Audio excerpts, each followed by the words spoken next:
ni. Jadi tujuan utama seperti mana yang saya nyatakan tadi, pada hari ini kita akan tunjukkan chamber ini beroperasi untuk digunakan oleh pasukan frontliners kita sahaja untuk peringkat awal ini. Chamber ini basically dinamakan MODIC. MODIC ini mengambil singkatan Mobile Disinfection Chamber, nama pendeklah sikit. Hasil inovasi yang telah dihasilkan oleh pasukan daripada Puspek dengan kerjasama pakar-pakar hazmat kita dan juga daripada kolaborasi bersama dengan syarikat SKB. So basically inovasi yang kita hasilkan ini adalah idea yang tercetus daripada Yang Amat Setia KP sendirilah. So kita bermula pada 29 hari bulan Mac yang lalu apabila Yang Amat Setia KP mengemukakan idea kepada saya untuk kita cuba buat satu inovasi yang boleh menghasilkan satu spray box, kita panggil spray box, untuk tujuan kita bagi digunakan oleh pasukan frontliners, terutamanya pasukan pegawai bomber sendirilah yang terlibat dalam program ataupun operasi HADR, Human Assistance Disaster Relief. So, saya merujuk kepada beberapa jurnal ataupun informatik daripada WHO, KKM, even daripada expertise yang ada dalam negara kita ni, termasuk daripada universiti juga lah mendapatkan pandangan dia kan. So untuk preliminary finding saya ni, sebenarnya untuk disinfection ni dia terbagi kepada tiga lah. Yang pertama untuk high level, yang kedua intermediate dan juga yang ketiga yang low level. So untuk dealing dengan coronavirus ni, kita talking about the high level disinfection medium lah. Sebab high level disinfection medium ni dia akan react dengan virus ni dan juga dia akan bertindak lebih cepat berbanding dengan low dengan intermediate. Medium yang akan saya cadangkan nanti adalah medium yang memberi kesan kepada kesihatan kita lah, terutamanya dari segi pernafasan, mata kita dan juga kulit. So untuk tu kita wajibkan untuk yang masuk dalam chamber ni adalah orang yang memakai full PPE saja, tidak boleh kepada orang awam.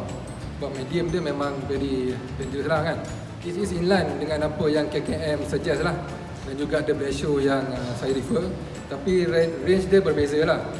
Okay, yang daripada jurnal ni dia suggest supaya kita gunakan etanol ni daripada 62% sehingga 71%. Walaupun bagaimanapun WHO suggest supaya kita gunakan concentration sebanyak 70% saja. So untuk sodium hypochlorite ni dia suggest range dia daripada 0.01 sehingga 0.5% concentration. So apa yang di-highlightkan oleh KKM dan juga WHO supaya kita menggunakan sebanyak 0.5% concentration. Yang terakhir sekali ialah hydrogen peroxide supaya di mana concentration ni perlu digunakan adalah 0.5% saja. So daripada tiga-tiga bahan yang saya sebutkan tadi ni, saya syorkan dan juga inline dengan KKM dan WHO punya finding supaya kita menggunakan etanol sebanyak 70% concentration dan juga sodium hypochlorite sebanyak 0.5% concentration. Pada petang ini kita akan mengadakan demonstrasi gerak kerja hazmat, di mana di belakang Datuk kita tengok anggota kita akan bermula daripada cold zone, di mana dia akan memakai pakaian PPE level C. Sekarang ni adalah proses untuk donning, kita panggil dia donning. So tujuan dia adalah, kalau kita tengok proses decontamination ni adalah untuk mencuci bahan-bahan berbahaya yang melekat pada pakaian responder dan juga peralatan. So apa yang kita buat ni adalah untuk mengelakkan daripada bahan berbahaya tersebut berlakunya cross contamination, kan? Setelah anggota melaksanakan tugas-tugas di lapangan, beliau akan melalui proses nyacemak, iaitu melalui MODIC, iaitu Mobile Disinfection Chamber. So langkah pertama adalah pencucian tapak tangan.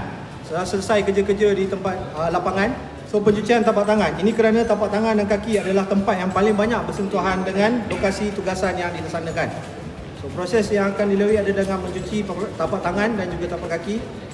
Mula-mula adalah dengan proses pencucian tapak tangan, di mana tapak tangan adalah tempat yang paling banyak bersentuhan dengan lokasi tempat kejadian.